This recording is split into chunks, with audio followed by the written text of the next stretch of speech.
acredita ser possível uma pessoa cega andar de bicicleta? Pois bem, se ela é cega, ela não tem um dos 5 sentidos, que é a visão. Então, meu nome é Letícia e hoje a gente vai falar sobre o sistema sensorial. Pois bem, como é que a gente percebe os nossos sentidos? A gente tem diferentes tipos de receptores que vão codificar para diferentes tipos de estímulos para o nosso sistema nervoso interpretar. Nós temos, por exemplo, os mecanoreceptores, que são ativados por estímulos mecânicos, ou seja, quando a gente, por exemplo, aperta, pressiona aqui nossa mão, nosso braço. Nós temos os termorreceptores, que são ativados pela variação da temperatura, se está mais quente, se está mais frio. Temos os quimiorreceptores, que vão ser ativados por substâncias químicas. Por exemplo, quando eu como um brigadeiro, na minha língua, eu vou ter receptores que vão codificar para o gosto doce do brigadeiro, que vão ser os quimiorreceptores de substâncias químicas. Temos também os fotorreceptores, que são receptores que são ativados pela presença de luz. Então, fóton, lembra da física? Foto vem de luz, então vão ser ativados pela luz. Temos os nossos receptores, que vão ser ativados pela dor. Quando a gente uma coisa pontuda, por exemplo, acerta nossa mão, a gente sente uma dor. Então, vão ser esses nossos receptores. Lembre-se da palavra nocivo. Nocivo é uma coisa ruim, então, nossos receptores. Para começar, então, contando com eles, nós temos o tato. O tato, então, a gente tem na região da nossa pele. A gente tem a primeira camada de epiderme, que, lembrando, ela é extremamente queratinizada. E logo abaixo temos a derme. Na derme que nós vamos ter os diferentes tipos de receptores. Eles são vários, mas não precisa focar em cada nome aqui no momento. Apenas saiba que na nossa pele nós vamos ter mecanoreceptores, vamos ter termorreceptores e nociceptores que vão estar presentes na camada da derme. Agora o olfato e o paladar. Como eu tinha dito antes, na nossa língua nós temos diferentes regiões que vão codificar para diferentes sabores diferentes. Nós temos salgado, azedo, doce ou amargo. E caso você nunca tenha ouvido falar desse gosto, temos também o umami. E esse gosto foi meio que classificado no início dos anos 2000, então ele é bem recente a sua descoberta, de certa maneira. O umami, ele é bem específico, porque ele é percebido quando o alimento tem um tipo de substância que se chama glutamato ou ácido glutâmico, que é um tipo de aminoácido, se vocês lembrarem, na aula de bioquímica. Pois bem, esse aminoácido está presente em diversos tipos de alimentos, como tomates, carnes, enfim. Então, todos os dias, basicamente, a gente tem esse gosto de umami, que é um gosto bem saboroso pra gente. Agora, em relação mais especificamente ao olfato, nós temos outros tipos de quimiorreceptores que são os nervos olfativos. Esses nervos olfativos, eles vão se conectar diretamente à região do bulbo olfatório. Essa região aqui pequena que fica no nosso cérebro. Que a região do bulbo olfatório é a região específica do nosso cérebro que codifica para os diferentes tipos de cheiros. Agora, vocês já devem ter percebido que quando vocês ficam doentes, quando vocês têm resfriado, gripe, covid, embora o covid tenha suas particularidades em relação a esse quesito que eu vou comentar aqui agora, que quando a gente está com uma doença respiratória, a gente perde o gosto do alimento. Pois bem, isso acontece porque a nossa mucosa fica inchada e a gente produz mais muco. E quando isso acontece, isso acaba criando uma barreira física que impede das substâncias químicas nos alimentos, da gente sentir o cheiro, chegar no nervo olfativo e a gente saber o que é aquele alimento.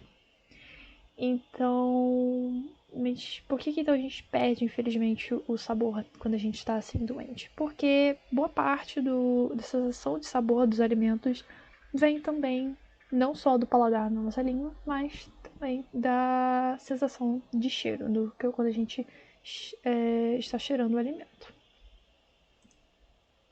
Agora, em relação à visão, nós temos células que são os cones e os bastonetes. Os cones estão mais relacionados com a visão das cores, os diferentes tipos de cores, percepção dos diferentes tipos de cores. Já os bastonetes estão mais relacionados com a nossa visão noturna. Claro, o ser humano não tem uma visão noturna tão aguçada como, por exemplo, os gatos e outros animais, mas a gente ainda assim consegue ver no escuro. Isso é graças aos bastonetes. A gente pode ter diferentes problemas para a visão, como o daltonismo, que vai ter algum problema nessas cones para a codificação das cores, ou outros problemas que podem acabar ocasionando a cegueira. Mais uma questão interessante a ser comentada é problemas que podem ser ocasionados aqui nessa região do quiasma óptico. O que é o quiasma óptico? É uma região onde há o cruzamento de informações do nosso olho direito e do nosso olho esquerdo. Parte das informações que a gente capta no nosso olho direito, parte das coisas que a gente vê no nosso olho direito, vão parar no lado esquerdo do nosso cérebro. E parte do campo visual esquerdo vai parar também no lado direito do nosso cérebro. E o que isso tem a ver, então, com que a gente pode ter problemas na hora da gente ter a visão, caso a gente interpretar a visão, caso a gente tenha algum problema nessa região. Por isso que, caso você já tenha visto programas de médico ou filmes que o médico pega uma lanterninha assim e bota aqui no olho da pessoa, ela não tá olhando apenas se essa pupila aqui, se vamos dizer que eu tô pro meu olho direito, se essa pupila aqui está se contraindo ou se está se dilatando. Ela não tá olhando só esse daqui, tá olhando esse aqui também. Porque quando essa pupila aqui tá com a luz, tá a luz bem aqui direta, não precisa estar tão perto, tá? Tem uma certa distância. Quando essa pupila aqui tá se contraindo, essa aqui também se contrai. Quando essa dilata, essa daqui também se dilata. Por conta desse cruzamento de informações no quiasma óptico. E a mesma coisa acontece se eu botar aqui a lanterna nesse olho, no meu olho esquerdo. Aqui, na hora que bate a luz, vai se contrair. E aqui também vai acabar se contraindo. Agora, em relação à audição. A gente ouve, né, quando tem por vibrações no ambiente, assim, que essas vibrações no ar vão parar aqui, ser captada aqui pela região da orelha externa, que vai passar pelo canal auditivo até o tímpano. Essa membrana timpânica, ela vai vibrar, ela vai se movimentar.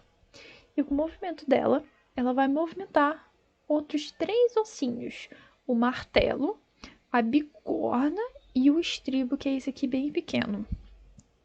Com a movimentação desses ossinhos, essa vibração aqui vai ser percebida pela região da cóclea, que essa região aqui tem líquidos, enfim, que vão acabar codificando para os diferentes tipos de som, que vão ser captados pelos nervos auditivos para ser levados até o cérebro, e o cérebro interpretar o que é aquilo, se é uma sirene, se é uma música, que tipo de música é, enfim, é bem específico. Agora, voltando aqui na nossa pergunta inicial. Então, você quer ser possível um cego andar de bicicleta? Pois bem, ela pode não estar vendo, mas isso não impede que ela perceba seu ambiente. Por quê? Quando você pode fazer um teste bem simples. Se você estalar seus dedos longe da sua orelha, você vai perceber que o seu estalo está longe. Mas se você estalar mais perto, você vai perceber que o som vai ficar mais próximo de você. Não só pela movimentação do seu braço, não só porque você está realizando esse tipo de movimentação, mas você pode também pedir para alguém bater palma mais longe, mas bater palma mais perto, você vai perceber se esse som está mais perto ou está mais longe. E é exatamente isso que os cegos fazem quando eles vão andar de bicicleta. esse cara aqui é o Daniel Kish. Ele é um cara cego que desde pequeno ele ficou cego e ele passou a emitir com a língua dele estalos. Tipo, esses estalos assim, não é exatamente assim que ele faz, mas estalos que ele vai emitir e essa vibração do som do estalo dele vai emitir para o ambiente e vai voltar para ele. Então ele vai saber se tem alguma coisa perto, se tem alguma coisa mais longe, o que está mais perto, está mais longe, enfim. E isso é esse modo de localização se chama ecolocalização, que ele usa, o Daniel Kish e outras pessoas cegas também usam para se locomover no ambiente e se localizar, né, saber onde está no ambiente. Mas também morcegos usam para caçar, golfinhos também, enfim. Se você procurar no Google Daniel Kish TED, você vai encontrar a palestra dele, que ele fez no TED, que é muito interessante, e ele fala sobre como ele se localiza no ambiente, como é que ele usa esses estalos para se movimentar. E ele explica detalhadamente como é que é, e é muito interessante essa palestra. Eu sugiro, isso vai ficar como atividade para vocês assistirem essa palestra dele. Então, só para vocês saberem que só porque ele é cego, né, só porque as pessoas são cegas, não significa que elas estejam limitadas completamente a realizar outras atividades, como andar de bicicleta. Pois bem, então, como atividade, fica essa palestra do TED para vocês assistirem. E também faça esse teste da lanterninha. Pega um espelho, bota ele aqui e bota a luz aqui e você vai conseguir ver.